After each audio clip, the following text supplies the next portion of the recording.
Pinagpalang araw po sa ating lahat. Ayan, kumusta ang bawat isa? Andito naman po ako upang maibahagi ang salita ng Panginoon. Gusto kong ibahagi ang Isaiah chapter 1 verse 18.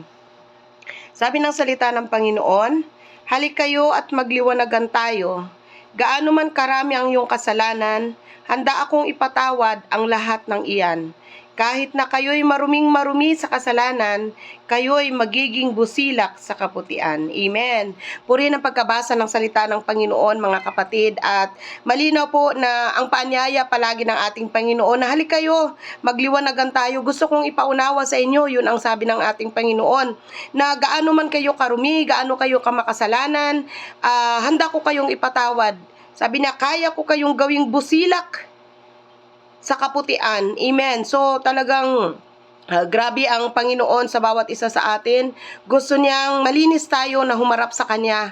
Bago po tayo lumapit sa ating Panginoon, humingi po muna tayo ng tawad. Dahil ang pagpapatawad po ng Panginoon, hindi siya nagdadamot, hindi siya nagbibilang, hindi siya nangingwenta, kundi gusto lang talaga ng Panginoon na makita sa bawat isa sa atin na lumapit tayo ng may kababaang loob upang ang lahat ng ating kasalanan ay Kanyang mapapatawad. So, di ba? Ang sarap ng pakiramdam na tayo ay patuloy na pinapatawad ng Panginoon sa ating mga pagkakasala. Let us pray.